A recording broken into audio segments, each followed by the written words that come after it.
कोणी घरे बांधून राहते कच्चे पक्के। जर समजा या जातीवादी सरकारला असेल किंवा मनीवादी या अधिकाऱ्याला असेल, ही बाबासाहेबांची असेल किंवा बहुजनांची संख्या जर समजा त्यांना काढून द्यायचा प्रयत्न करत असेल तर हे बहुजन समाज कधी गप्प बसणार नाही। यासाठी आम्ही या 17 तारखेला कलेक्टर साहेबांनी जो आदेश काढलेला आहे, 17 तारखेला ज्यांनी जो आदेश काढलेला आहे त्या आदेशाला रद्द कसं करायचं या जनतेच्या हातात आहे। त्यांनी किती जेर काढू द्या, काही त्यांनी जनतेला भयभीत करू द्या।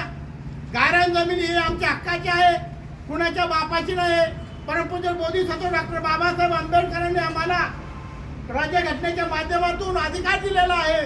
ज्यांना घरे नसेल त्यांनी गायरान जमिनीवर जाऊन ते अतिक्रमण करून घरे बांधावीत राहावीत। ज्यांना खाण्यासाठी जमीन नसेल त्यांनी गायरान जमीन अतिक्रमण करून तिथे राहावे, गायरान जमीन करून खावी।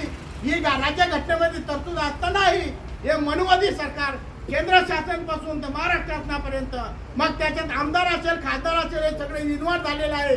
आणि या जातीवादी सरकारला मी म्हणेल त्यांना अडाणी यांच्या घशामध्ये ह्या जागा खाली करून द्यायच्या आहेत आणि त्यांच्याकडून पैसे उकळायचे आहेत। यासाठी त्यांनी सगळं षडयंत्र चाललेले आहेत।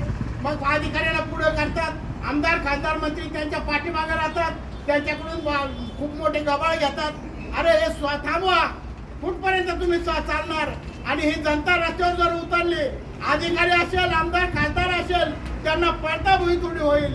आणि ही समिती एकच काम करणार आहे, वाळूज महानगर अतिक्रमण